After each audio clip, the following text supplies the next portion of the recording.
welcome to my YouTube channel. Today I just wanted to do a quick video. I know it's been a long time, specifically almost over 2 months, if not more. My last video was when I was still pregnant with Emma, and so far it's almost 2 months and a half. She's going to turn 3 months very soon. So I wanted to do a story about my delivery and just give you a little bit of an insight on what happened, because there's been people that are wondering what happened, and it's quite a story. It's nothing bad or anything, but at least I haven't heard anybody that had my same situation. Not that I've been looking for it, but just wanted to share it. I basically delivered under the premise that I was going to be induced because I developed gestational diabetes, and I was taking a prescription called glyceride, which actually increases the chances of stillbirth. So with that being said, I knew since I was probably 30 weeks pregnant that I was going to be induced, and that my chances for just waiting it out for it to happen was just not going to happen. So aside of that, Emma was also a little bit small, or at least that's what the doctors kept telling me, that she was small, a small baby, which I didn't understand at the time. It really gave me a lot of stress. It was really stressful for me. Part of why I didn't do as much videos as I would like to, and I didn't really record as much as I would like to, because I was very stressed out about that specifically. So we ended up going very frequently to a place called Houston Perinatal Associates, which I do not recommend. I'm sorry. They just weren't clear about what it actually meant, and they just infused fear on us and kept us coming every week. It's very expensive, even with a good insurance company and a good coverage. Very expensive. And all they did was just a regular measurement to tell me that she was small every single week. So I'm not going to go there. At the end, I actually talked to my doctor and I asked him to please not make me go there anymore. I couldn't handle the stress and the negativity around the whole situation. And since we were about 2 or 3 weeks for my inducement, I just decided I don't want to go there anymore. I would prefer if we can do the ultrasounds and the checkups in-house. So that's what we did. He started monitoring and doing a non-stress test by the end of the last 3 weeks, every week. So that's how we actually knew that she was doing fine. I also was actually counting kicks and making sure that there was fetal movement every single day. So it was a little bit stressful, I'm not gonna lie, but we went through it. So I actually had to be induced, as I said. I was scheduled to go in on April 4th at night. So we went in. My sister, my husband were with me at the time. I was supposed to, be at the hospital at 5, but the nurse actually called us like 5 minutes to 5. And she told me, oh, we had an emergency, we don't have a room. I believe that maybe we'll be able to take you in today at 9. And I'm like, what do you mean? I'm already here. I already checked in. What do you mean? It was a little bit chaotic, but at the end, they actually helped us, and we did the check-in into the room at 7 p.m. So the whole thing started around 7:30. So they give me the robe, they give me everything, and explained to me what was going to happen. I had an idea, not very clear on it, but I had an idea that it was going to be a 2-day process sort of thing. So the nurse, gave me the medication that was going to help thin the cervix, and then doctor explained that I was going to start having contractions the next day in the morning around 8 a.m. So he just said, try to sleep as much as you can, wait it out, and you'll start your contractions. We'll start you the medicine for your contractions. So everything's good. They insert the little thing, TMI, vaginally, and an hour in, I start having this very painful kind of situation down there. And I'm like, what is going on? I feel something that I've never felt before, because the contractions that you feel while you're pregnant, it's very different. It's a very different thing. So I didn't know if it was a contraction or what it was. It started to increase and increase and increase, and I remember telling my husband, you know, I think these are contractions, and he's like, you're crazy. Doctor said your contractions will start until tomorrow, so you're crazy. Try to relax, try to have some sleep, da da da. So he went to sleep in one of those rollover couches that they have at the hospital. And my sister, she stayed with me, and I keep telling her, this is not right. There is something wrong.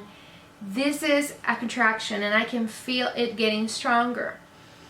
I remember that I went to the bathroom a couple of times. The last time that I went to the bathroom, I actually remember having this pressure, and I couldn't pee, and I felt like I need to pee so badly, but I could not pee. I stood there for about 15 minutes and not a drop. I also had this sensation of like heaviness in the cervical area, but I couldn't understand what it was. So I went back to bed, and I started feeling very strange, like really painful pressure, kind of pressure. That's how I can describe it. And again, my husband was like, "Ah, you're crazy, you know, try to wait it out." And I'm like, okay, this is not good. So I call the nurse, and the nurse comes in, and she's like, seems like you're having contractions. And I'm like, yes, I know, that's what it is then. Okay, perfect. So she's like, I'm going to slow down your medicine. It seems that it acted. You responded very quickly to this medicine, so I'm going to slow it down. And she measured me, and I was actually 2 centimeters dilated, which was like, whoa. Because we're talking about 2 hours after the medicine was administered, so it was really quick. And then I started having worse and worse contractions, to the point where there was no break in between. It was one right after the other. I did not have any break, and I said, this is not something that I can handle. There's something wrong, because I should have at least 1 or 2 minutes in between for me to recover, breathe, because I saw you know, some natural birth videos. And just to give you a background, I could have gone to C-section directly, but I personally wanted to have the full-on experience of having natural birth. So it was my decision. I talked it with my doctor, and he said I could try it. There was a big chance that I was going to end in C-section, but I wanted to try natural childbirth. So that's what we did. At that point, when I realized that there was no wait time between, there was no time in between my contractions, I said, there's something wrong with this.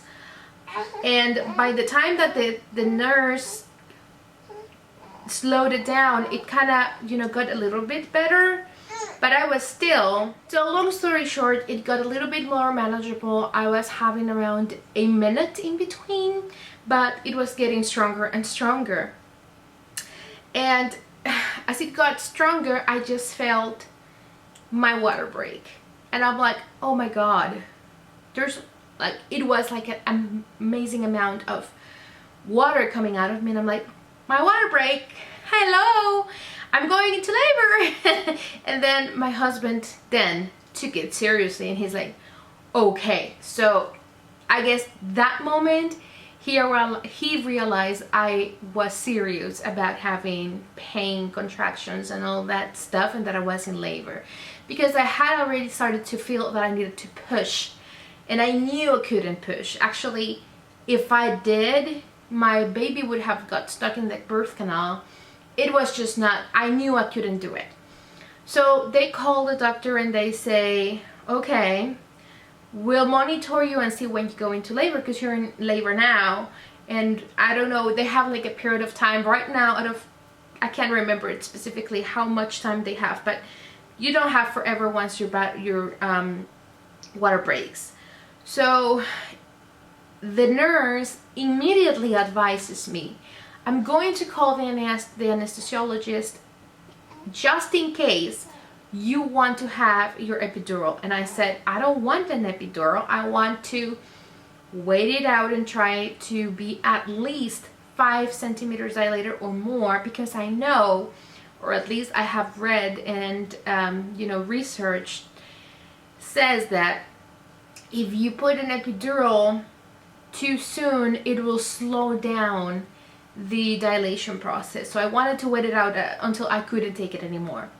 And she said, well, that's fine, let's just call him because it takes some time. It's not like he's going to come right away. So if he comes in and you can still wait it out and you still feel fine, then we'll pass, and if not, he will be ready to put it in. So I said, okay, fine. I was like, whatever, I don't want an epidural right now, although I was in very heavy pain.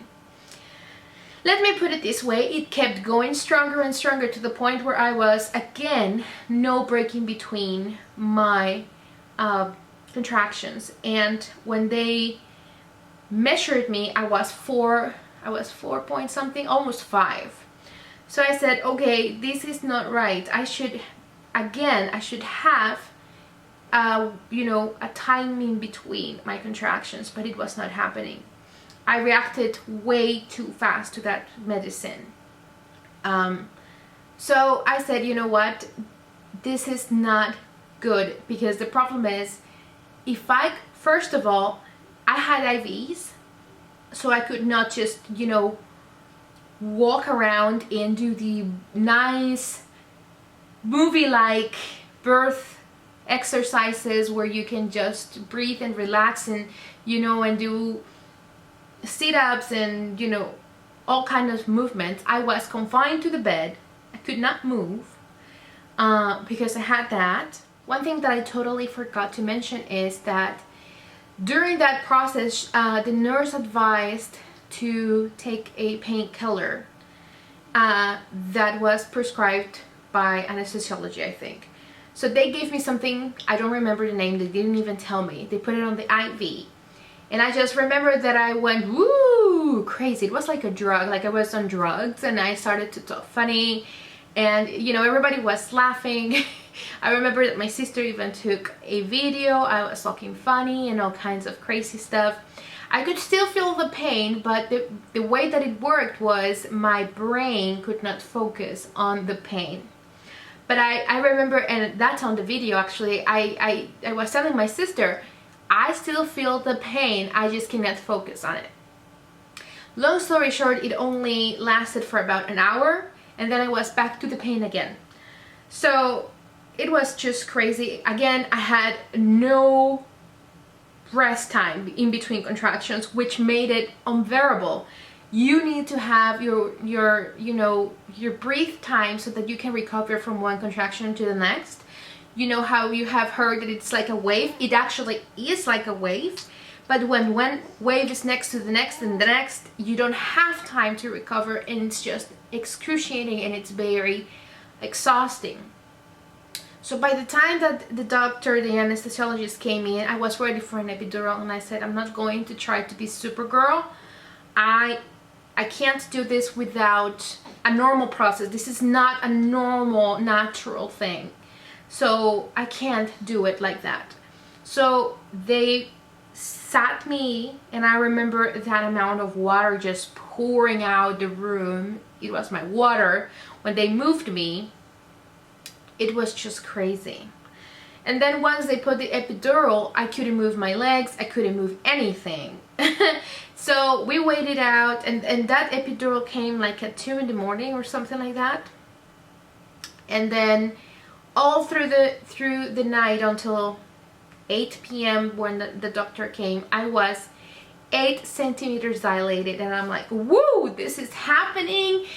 Okay, great. And I had actually a button that I could, just touch for the epidural when the contractions were getting, again, a little bit stronger, because even with the epidural, you can still feel the contractions, at least I could. And he said, okay, so you're 8 centimeters dilated. I think you should be delivering around noon. And I'm like, great, let's do this. If not earlier, because from 8 to 10 should go pretty fast. But for some reason, I got stuck on 8. And I got stuck. He came at 1 p.m. and I was still at 8 centimeters. So at 3 p.m., long story short, they decided that I actually had to go into C-section, which I was not happy about, really not happy about, but there was no other option. I was not going to go any further. So that's what we did. And I just remember that they took me into the ER and they did the C-section. I'm not going to go into those details. It's a little bit heartbreaking to me. I don't like to think much about it. Just focus on the fact that my baby's here, it's fine, and that everything went fine, but it was nothing like I wanted to be, because at least in the hospital that I delivered, when they did the C-section, the doctor kind of showed her to me, but I couldn't move. I couldn't feel my body. I couldn't move my arms. My arms were useless. I had so much epidural and so much how do you say that? You know, anesthetics. So they take me to the operating room, and in there I'm just trying to focus on the positive, which is that I have my baby. She's fine. She was delivered fine. But the whole experience that I was expecting is nothing near what I wanted. Pretty much because I could not feel my arms. I know that due to the epidural, you know, I couldn't feel my legs long time ago, but my arms, which is what you need to hold your baby, I could not move them. I was so frustrated about that.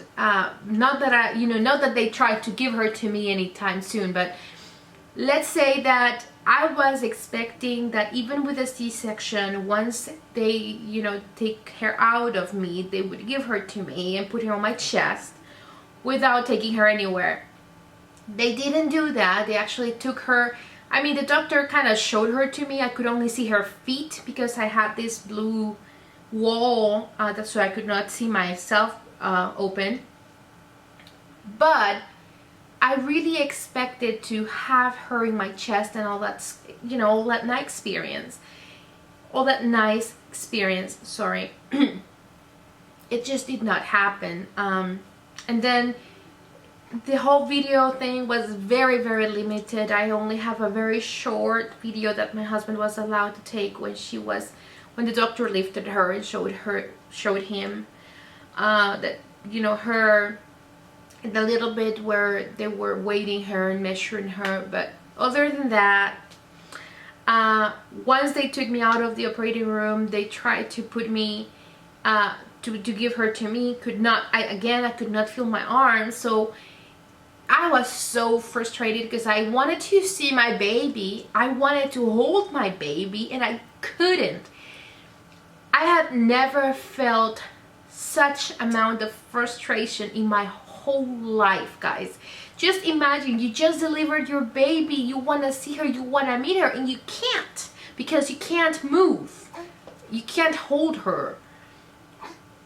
It was just not something that I want to even remember. But another thing that now looking back is they tried to put her to breastfeed, and she could not latch very well.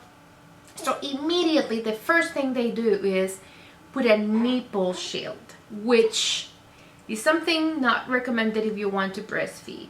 So another thing there that I did not know, I didn't even know they existed, quite honestly.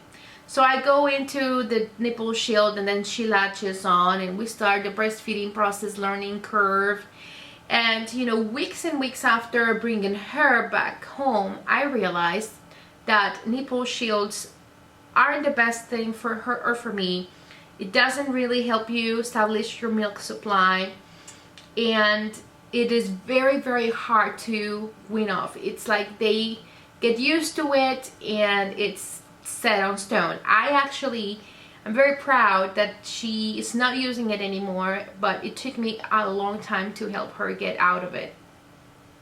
So yeah, so after that, you know, they did all the regular normal checkups on her and she was fine. So that was good. And after the C-section, I actually was sent home one day early because I was on my feet the next day, going to the bathroom, walking around the room. The doctor even once came in and he found me on my feet and he's like, "What are you doing?" I'm like, you know, just taking care of my baby. I don't know. I guess I am just a little bit tough when it comes to that kind of thing. But yeah, again, it is a mixed feelings kind of emotion experience, because one, I wanted to do a normal birth, you know, I just not normal, a natural birth, which didn't happen. But on top of that, the whole C-section experience was not what I would have hoped for. Just the frustration part where you actually want to hold your baby, to see your baby. I would have rather have her not cleaned up, you know, and just have her on my chest. It just didn't happen, and I have to live with that. I don't think it has affected by any means or relationship, and you know, or bonding, because we have a great bond. But I really wanted to you know, just while it's fresh in my mind, because I've heard this and it kind of washes away from my memory every month a little bit more and more, and I guess it's part of the normal process. So just wanted to share with you guys what the experience was. Alright guys, so that's pretty much what I wanted to share. It's a mixed feeling kind of experience. I'm just very glad and happy and thankful that our baby Emma is safe, that's healthy, and that's thriving and growing, and we're happy and blessed to have her. But yes, I just wanted to take a little bit of time and try to remember all those things, because it is true, once you go through it, you kind of you know, start forgetting the whole process and the painful part. I guess that's because if you want to have another baby, you can't focus on that. So that's my birth and delivery story. I haven't shown you guys my baby on camera, and I don't think I will. Some people have asked, you know, if I can show her. You can hear her on the background, she's waking up, so I kind of have to wrap it up. But there's a few pictures on my Instagram if you want to meet her, but I won't put her on social, you know, on videos and YouTube. I think I'm going to keep that private, and you know, her safe as well. So thank you so much again for stepping by, for watching the video, and for supporting us. Thumbs up if you liked the video. Don't forget to subscribe to the channel for more videos, and I'll see you guys very soon, hopefully. Bye.